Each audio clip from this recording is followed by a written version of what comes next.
আসসালামু আলাইকুম। অশোক রঙ্গন এই ফুলটা আমি খুব ভালোবাসি। আর প্রথম আমার ছাদ বাগানে লাগিয়েছি এই ফুলটা, ছোট্ট একটা চারা গাছ নার্সারি থেকে এনে লাগিয়েছি।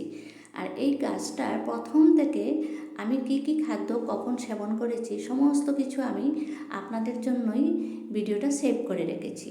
তাই চলে আসলাম ভিডিও নিয়ে, স্কিপ না করে শেষ পর্যন্ত দেখুন। এই ফুলটা কিন্তু ছাদ বাগানে লাগালে খুবই ভালো লাগে।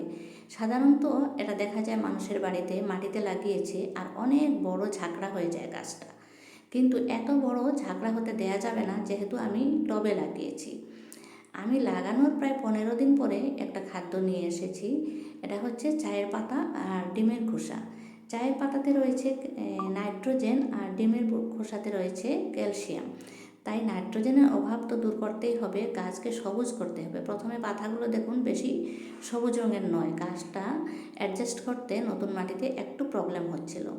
তারপরে আমি এই সারটা দেওয়ার পরে পরে গাছের চেহারা খুব দ্রুত গতিতে চেঞ্জ হয়ে গেছে। 1 মাস পরের চেহারা দেখুন। তারপরে আমি কিছু নিয়ে আসলাম পটাশিয়াম সার। এটা হচ্ছে কলা ভিজিয়ে রেখেছিলাম আমি, কলা ভেজানো জল। এটা কিন্তু গাছের জন্য খুবই উপকারী। আমি অনেক ফুল গাছে বা সবজির গাছে এটা দিয়ে থাকি খাদ্য হিসাবে 15 দিন অন্তর অন্তর। তারপরে 15 দিন অন্তর আমি আবার অন্য একটা খাদ্য নিয়ে এসেছি। সেটা হচ্ছে আমি যে কিচেন ওয়েস্টগুলো ভিজিয়ে রাখি সেখানে যে লিকুইড ফার্টিলাইজারটা তৈরি হয়ে থাকে, এই জলটা দিয়েছিলাম 3rd টাইম, যখন খাদ্যের প্রয়োজন তখনই। আর গাছের চেহারাটা অনবরত চেঞ্জ হয়ে ফাইনাল লুকে চলে এসেছে দেখুন।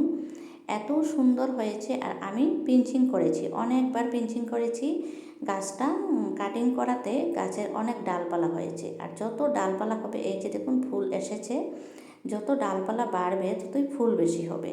আর এই গাছটাকে ঝাঁকড়া করতে হলে অবশ্যই কাটিং বারে বারে করতে হয়।